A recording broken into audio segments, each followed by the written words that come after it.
Everyone, नमस्कार, आदाब। मैं और मनोरंजन सर यहाँ पर है। हमारे साथ हमारे स्टीम्ड कॉलीग्स जुड़े गए हैं। रौनक मुंबई से, लखनऊ से रणवीर और हर्षा जयपुर से। तो ये एक नया शो शुरू हो रहा है जो डिजिटल ओनली शो है एनडीटीवी पर, जिसका नाम है बाबा सूत्रों की माने तो। ऐसा क्यों नाम हमने सोचा बाबा? हमने इसलिए सोचा कि कई चीजें जो हम पार्लियामेंट में जाते हैं, लोगों से मिलते हैं, जो कान में बोल देते हैं, इशारों में बोल देते हैं, हाँ। जो हम टीवी पे नहीं बोल सकते क्योंकि उसके लिए हमारे पास बाइट नहीं होता है। लोग कहेंगे ये खबर तुमने कैसे चला दी, कहाँ से लाए हो? हम बोलते हैं सूत्रों के हवाले से मिला है। जिसको डिनाई करना होगा वो कर देगा, जाहिर है कोई डिनाई नहीं करता।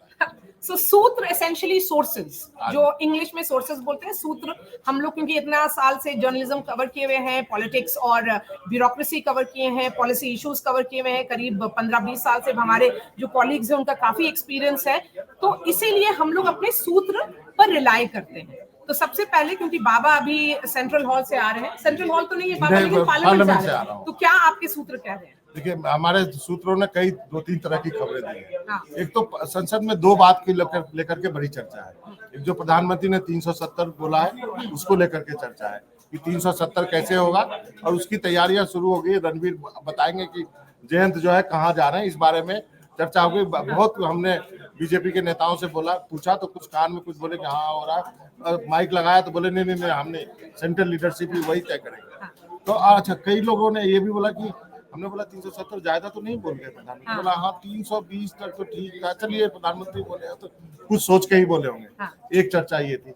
दूसरी चर्चा ये थी कि राहुल गांधी को कौन एडवाइस कर रहा है कि अभी यहाँ पे दिल्ली में होकर के पूरा अलायंस के लिए सीटों का बंटवारा करना चाहिए, वो अभी जाके यात्रा कर रहे हैं। तो ये 2 चीजों की बहुत चर्चा। एक और चीज की चर्चा है, राज्यसभा में कौन आएगा नहीं आएगा, इसकी भी बड़ी चर्चा। और इसमें से 6 सीटें वहां हैं जहां पर रौनक है। रौनक करीब जो अभी चुनाव होने वाला है राज्यसभा का, वहां पर अजीत पवार को तो मिल गया है सिंबल।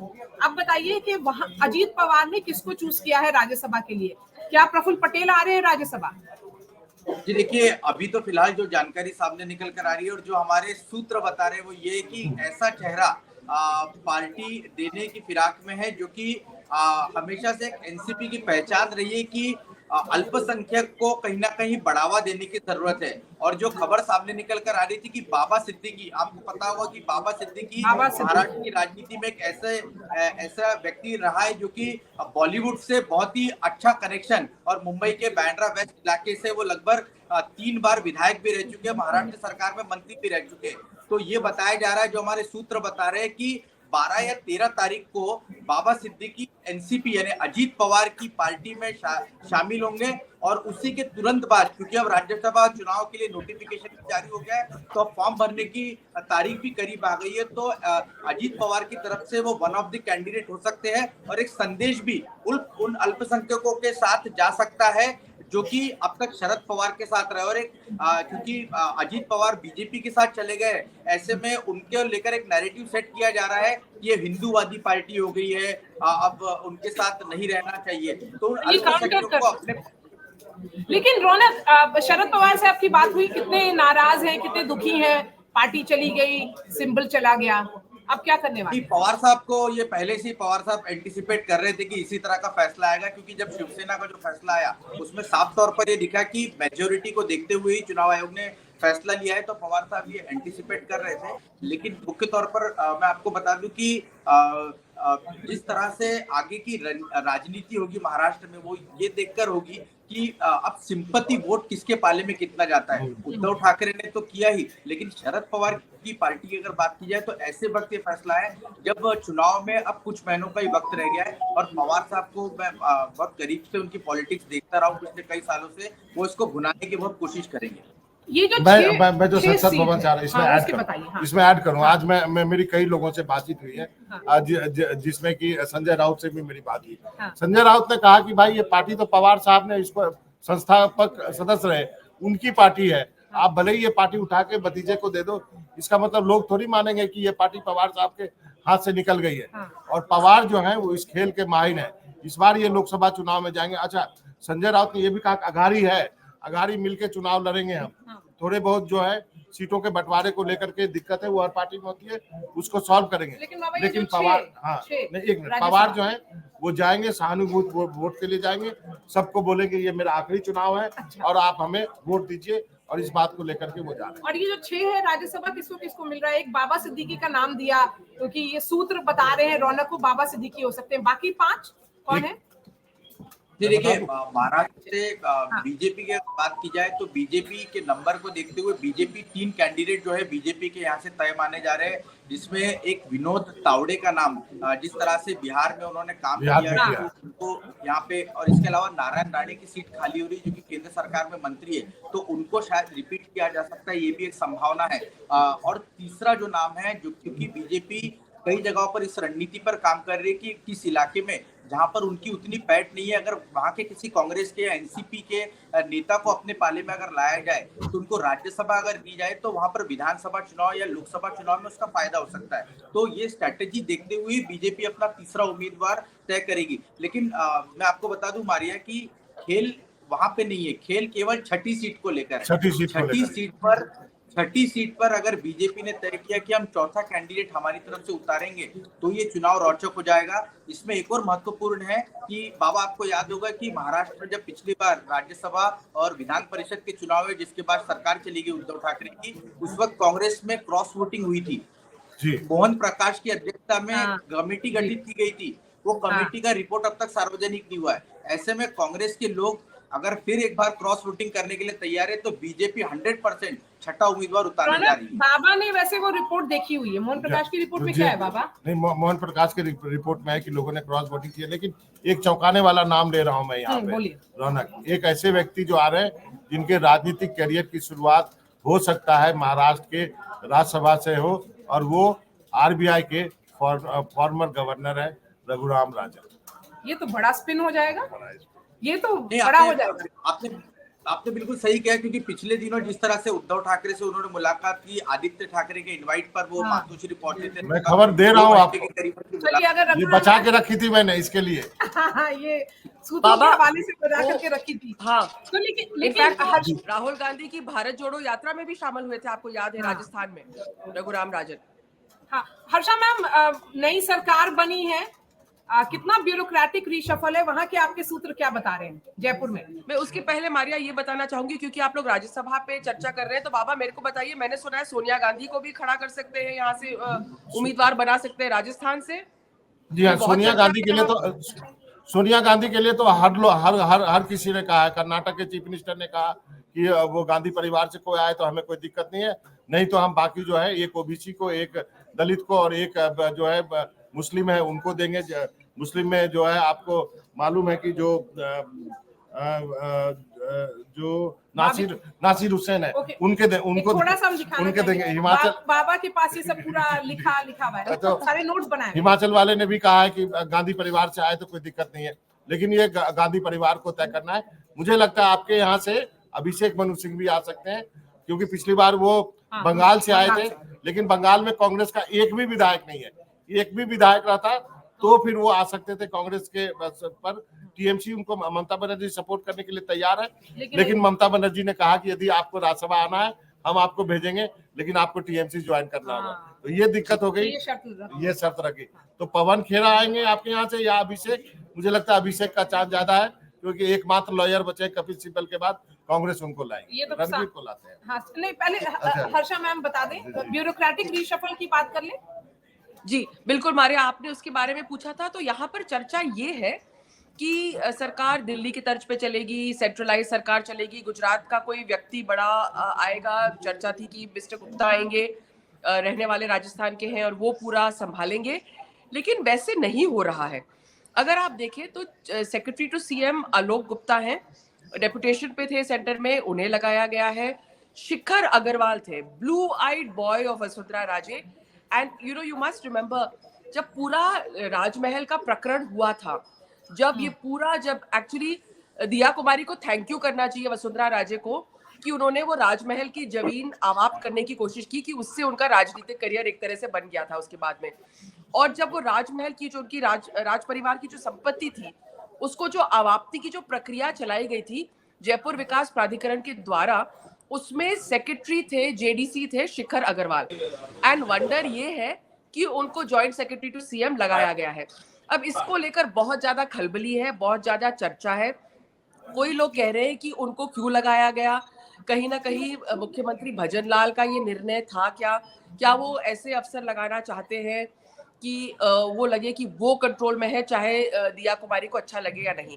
दूसरा चर्चा ये भी थी, कुछ लोगों ने मेरे को ये भी बताया कि शिखर अग्रवाल खुद भी बहुत इंटरेस्टेड थे कि वो एक बार दिया कुमारी से मिलके कर्टसी विजिट कर दे कि भाई let bygones be bygones and let's carry on. काफी चीजें बदल गई है। उस टाइम आप सिर्फ एक एमएलए थी, पावर सेंटर वसुंधरा राजे थी, और आज की डेट पे पावर सेंटर आप है।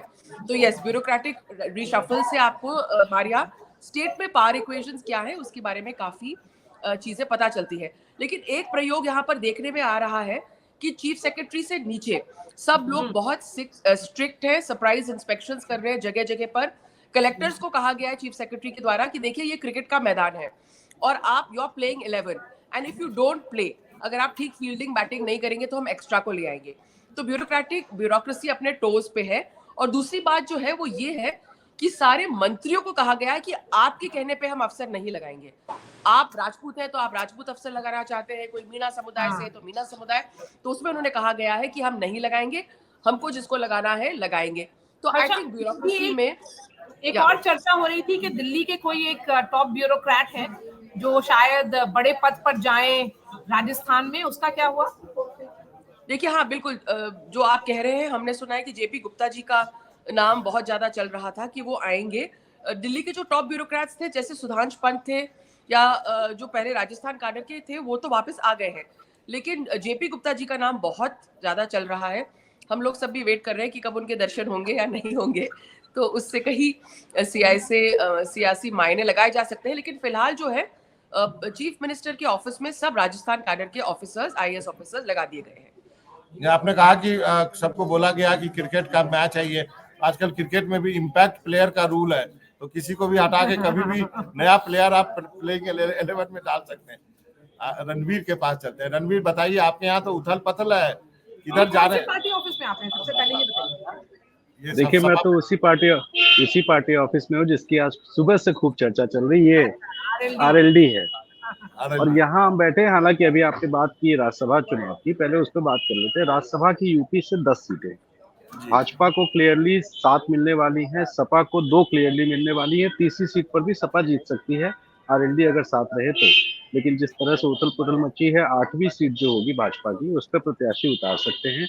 और इसमें एक नाम बहुत मजेदार, वो नाम है राष्ट्र कवि बनने की दिशा में अग्रसर कुमार विश्वास का। इसलिए कुमार विश्वास आम आदमी पार्टी छोड़ने के बाद राजनीतिक तौर पर सक्रिय दिखाई दिए, और अभी अयोध्या में जब मिले तो बिना चप्पल के वो टहल रहे थे। उन्होंने कहा कि अयोध्या के कड़कड़ में राम है, इसलिए वो चप्पल पहन के नहीं चल सकते।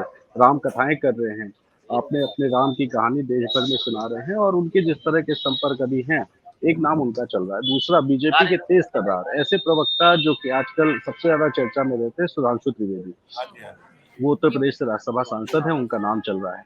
ओम प्रकाश राजभर एनडीए के साथ आ चुके हैं, लेकिन राजभरों का एक नेता खड़ा करने के लिए राज्यसभा में रह चुके सकलदीप राजभर का भी नाम चल रहा है। इसके अलावा जीवीएल नरसिम्हा राव भारतीय जनता पार्टी के प्रवक्ता थे, वरिष्ठ नेता है, उनको भी चर्चा है। इसके अलावा अगर हम बात करें विजयपाल सिंह तोमर और 1-2 और लोग पश्चिम से हो सकते हैं। तो ऐसे में खास जया बच्चन आ रही है कि नहीं, मेरा उसी में इंटरेस्ट है। सपा उनको रीनोमिनेट कर रही है या नहीं कर रही है, मेरे लिए वो बड़ी खबर है। देखिए, उम्मीद अखिलेश यादव क्या करेंगे ये तो नहीं पता, लेकिन अगर जया बच्चन आती है तो पार्टी के कार्यकर्ताओं में बड़ी निराशा होगी। क्योंकि अभी कुछ दिन पहले सूत्रों से हम बात कर रहे थे, तो सूत्रों ने कहा कि साहब समझ नहीं आता है कि हमारी पार्टी के लोग जया बच्चन को क्यों भेजते हैं, क्योंकि एक मोहल्ले का भी वोट उनके पास नहीं है।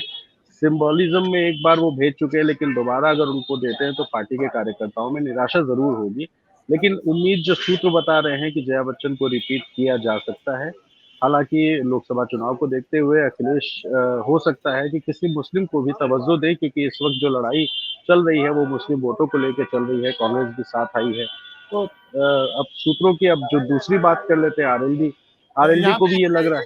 एक यहाँ पे जया बच्चन के बारे में एक लाइन और बात कर लेते हैं। देखिए, राज्यसभा में उनका परफॉर्मेंस बहुत अच्छा है, मतलब लड़ाका तो हाँ, है, जो मुद्दे उठाती हैं वो छाती ठोक के उठाती है, वहां पे लड़ती हैं वो।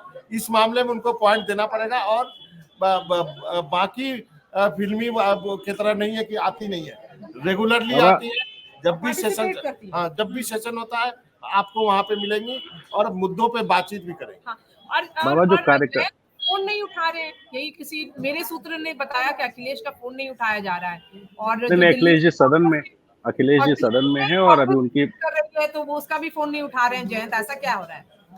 नंबर नहीं, बदल अखिलेश जी तो सदन में है और सदन में उनका अभिभाषण पे राज्यपाल के अभिभाषण पे चर्चा चल रही थी और जयंत जी को लेकर के हाँ जरूर सूत्र बता रहे हैं। इसी पार्टी ऑफिस में थोड़ी देर पहले एक सूत्र मिले थे, तो सूत्र से हमने पूछा तो बोले कि रणवीर भाई ऊपर से फोन आ गया था और राष्ट्रीय अध्यक्ष जी ने कहा है कि मीडिया से कोई बात मत करना। और वो जो मेरे जानने वाले हैं, जो नेता हैं, वो अभी सूत्र बने हुए थे, उन्होंने कहा कि राष्ट्रीय अध्यक्ष जी ने अभी फोन भी बंद कर लिया है क्योंकि वो अभी फिलहाल किसी के संपर्क में नहीं रहना चाहते हैं, बातचीत हो चुकी है। और यहाँ बैठे हुए जो सूत्र थे वो कह रहे हैं कि हो सकता है कि कल ही घोषणा भी हो जाए। किसके साथ? बीजेपी और आरएलडी की।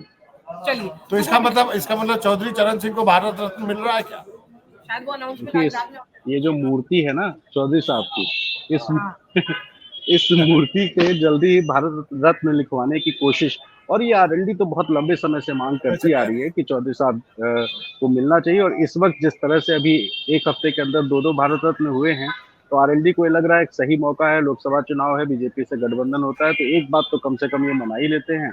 और चौधरी साहब का कद भी उस तरह का है कि उनको दिया जा सके। लेकिन एक बात बताओ, आरएलडी जो है ना बहुत हार्ड बार्गेनर है।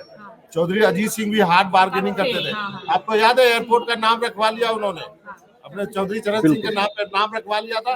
बाद में गठबंधन में गए नहीं नाम भाई। वही देखिए, वही लक्षण जयंत चौधरी में भी है। अखिलेश यादव से उन्होंने इतनी सारी सीटें विधानसभा चुनाव में 38 सीटें राज्यसभा दिया।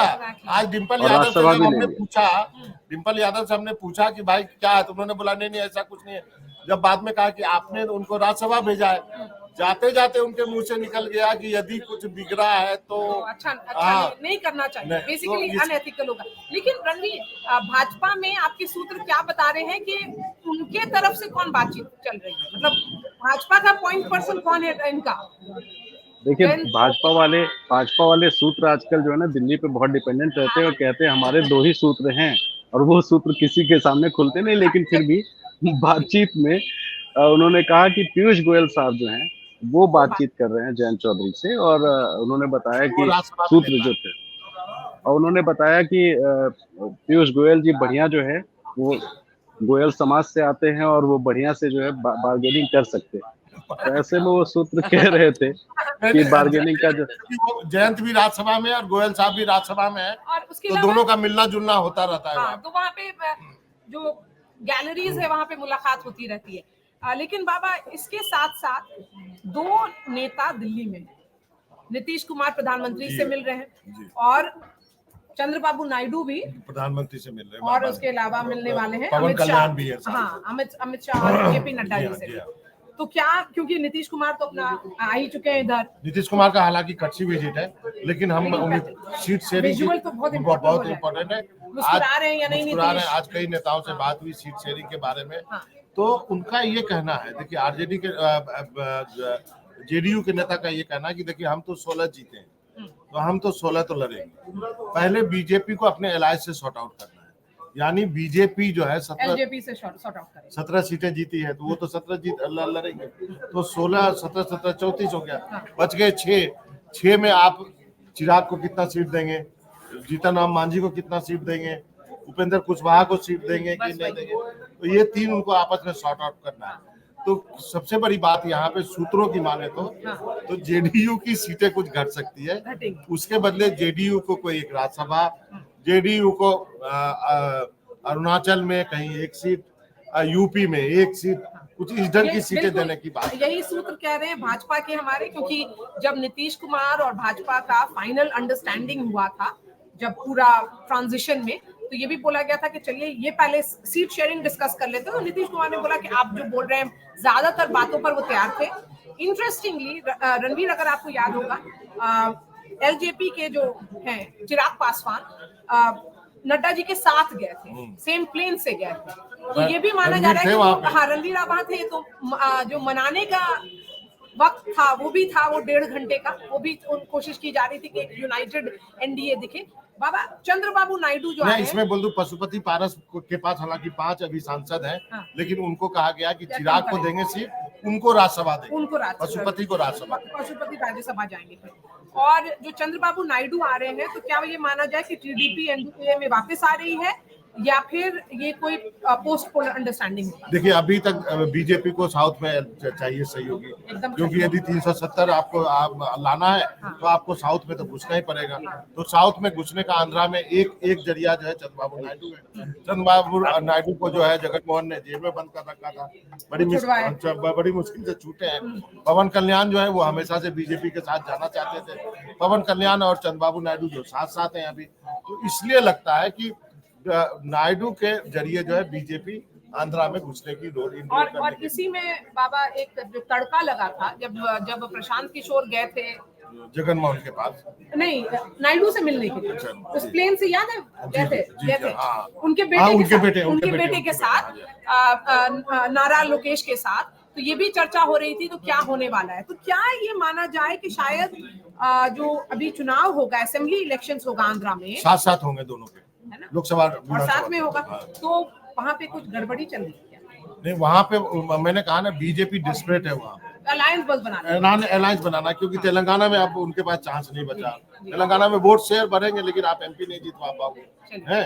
तो आपको अब आंध्रा में कुछ करना है। आंध्रा में कुछ करने के लिए आपको एक तो फुट होल्ड के लिए आदमी चाहिए, वो आदमी हो सकता है। तो अब क्योंकि चंद्रबाबू बड़े डेस्परेट हैं, किसी भी तरह वो चाहते हैं, जेल चले गए, वो पूरी यात्रा कर रहे थे, वो बेटा भी यात्रा कर रहा था, तो ये मौका जो है वो चूकना नहीं चाहते हैं, और बीजेपी भी ये मौका चूक। चलिए सूत्रों की माने तो रणवीर 30 सेकेंड्स आपको, कब ज्वाइन करेंगे आरएलडी का गुट कब ज्वाइन कर रहा है भाजपा के साथ, एनडीए कब बना रहा है? देखिए बीजेपी की कोशिश है कि राहुल गांधी यूपी की सीमा में एंटर करे, उससे पहले उनको एक तगड़ा झटका दिया जाए, और पूरी तैयारी हो चुकी है। बातचीत लगभग फाइनल है और अनाउंसमेंट 2 दिन 3 दिन के अंदर हो जाएगा, ताकि राहुल गांधी जब चंदौली पहुंचे तो इंडिया अलायंस टूट चुका हो, एक पार्टनर भाग चुका हो, और उसकी वजह से सपा और कांग्रेस में सीटों को लेकर के झगड़ा हो जाए। ऐसी बीजेपी की कोशिश है, और इसी वजह से जयंत चौधरी फिलहाल बिहार में एक पार्टनर ऑलरेडी भाग चुका था। यही नैरेटिव ही होगा कि जैसे जैसे न्याय यात्रा बढ़ रही है, उनकी अलायंस पार्टनर्स भाग रहे हैं। हर्षा मैम, क्या सूत्र बता रहे हैं फाइनली सम अप करने के लिए, सूत्रों की माने तो? सूत्रों की माने तो अगर हम राज्यसभा के बारे में अगर आप पूछ रहे हैं, तो राजस्थान में 4 सीटें हैं। सोनिया गांधी का नाम बहुत ज्यादा चल रहा है, लेकिन वापस ओम माथुर जो है, बीजेपी 3 सीटें बीजेपी को जाएगी। और ये भी सुन रहे हैं कि बीजेपी जो हर सीट को कॉन्टेस्ट देती है, तो 4थी सीट पे भी कॉन्टेस्ट खड़ा कर देगी। तो अगर सोनिया गांधी के सामने कोई कॉन्टेस्ट हो जाता है राजस्थान में, तो बड़ा दिलचस्प रहेगा। और बाकी जो सूत्र कह रहे हैं कि देखिए भजनलाल सरकार को अंडर एस्टिमेट मत कीजिए। यूसीसी कब आ रहा है आपके यहाँ? करते हुए शांति धारीवाल ने कहा था असेंबली में, कल वापस असेंबली का सेशन है जी। यूसीसी कब आ रहा है आपके यहाँ? यूनिफॉर्म सिविल कोड कब आ रहा है आपके यहाँ? जी, तो इसलिए कल मैं वही उसी पे आ रही थी कि कल असेंबली सेशन है, बजट पेश किया जाएगा, और बजट के साथ साथ जो कन्हैयालाल चौधरी है, वैसे वो उनके पास लॉ मिनिस्ट्री नहीं है। उन्होंने कहा कि मेरे को तो फंसा दिया, मेरे से ये कहा गया, लेकिन नहीं फंसाया नहीं, कहा उनसे बुलवाया नहीं गया। राजस्थान सरकार बिल्कुल इस पे तैयारी कर रही है कि हो सकता है कि इस सेशन में या नेक्स्ट सेशन में ड्राफ्ट ले आएगी यूनिफॉर्म सिविल कोड का। चलिए, दूसरा राज्य होगा जो यूसीसी लेकर आएगा। तो अब बाबा फाइनली यही हमारा प्रोग्राम है, जो एक वीकली प्रोग्राम होगा, जिसमें हमारे वेटरन जर्नलिस्ट जो एनडीटीवी के हैं, वो लोग सब अपने सूत्रों की माने तो बताएंगे आपको। जो आप टीवी पे नहीं सुन पाते, आप लोग यहाँ सुनिए, इसलिए यहाँ जरूर आइएगा। हफ्ते में एक बार। चलते चलते एक छोटी सी बात बता दूं। अभी मैं यहीं आरएलडी के दफ्तर में बैठा हूँ, और एक कार्यकर्ता किसी से फोन पे बात कर रहा था। कहा नेताजी की बात भाजपा वालों से हो गई है, और हमें एक डिप्टी सीएम, होम विभाग, 5 मंत्रालय, 2 राज्यसभा और 7 लोकसभा सीटें मिल रही हैं। ऐसे भी सूत्र हैं जो और साथ में बड़े चौधरी साहब को भारत रत्न सबसे पहले तो वही है। तो ये भी ऐसे भी सूत्र हैं, तो कुछ सूत्रों की मानते हैं, कुछ सूत्रों की नहीं मानते हैं। कभी कभी सूत्र काम आ जाते हैं। चलिए तो आप सबका बहुत बहुत शुक्रिया। रणवीर आपका, शुक्रिया। हर्षा आपका, और शुक्रिया। रौनक आपका, मारिया और मनोरंजन भारती को इजाजत दीजिए। अगली बार कुछ और सूत्रों के हवाले से लेके आएंगे। तब तक के लिए नमस्कार।